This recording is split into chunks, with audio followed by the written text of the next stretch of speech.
चाहते हैं कि पाकिस्तान में कहीं भी कोई चिंगारी ना बने, कहीं से भी कोई धुआं ना उठे, वहां अमन हो, आश्ती हो। लेकिन जो गैर जिम्मेदाराना बयानात आ रहे हैं उससे न सिर्फ मेरे दिल को बहुत तकलीफ पहुंची है, लेकिन पाकिस्तान पीपल्स पार्टी के हर वर्कर को नहीं, आम पाकिस्तानी को भी तकलीफ पहुंची है। हम तो खैर की बात करते हैं, हम तो इज्जत एहतराम की बात करते हैं।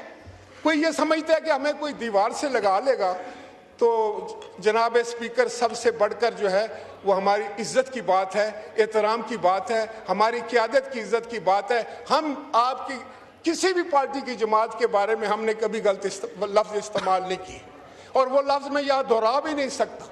जो कहा गया है वो मैं कहना भी नहीं चाहूँगा, लेकिन इसको हमारी कमज़ोरी भी ना समझा जाए। जनाब स्पीकर, हमने सारी ज़िंदगी बड़ी डट कर अपोजिशन की है, मार्शल लॉ की अपोजिशन की है, बड़े बड़े डिक्टेटरों के सामने हमने आंख में आंख डालकर खड़े रहे। हमने सारी जवानियां जो हैं उस जदोजहद को दी है। लोगों ने देखा कि बेनज़ीर भुट्टो ने क्या किरदार अदा किया था, किस तरीके से हम जुल्म और बर्बरियत के सामने सीना सपर हुए थे। वो आज भी वही जज्बा मौजूद है। लेकिन मैं आपसे ये गुजारिश करूंगा कि जब तक कोई हमें सेटिस्फाई नहीं करता, जब तक पंजाब की तरफ से इस सिवान में या कोई जिम्मेदार जो है वो हमें मुतमईन नहीं करता, हमारे लिए इस कार्रवाई में हिस्सा लेना जो है बहुत मुश्किल है।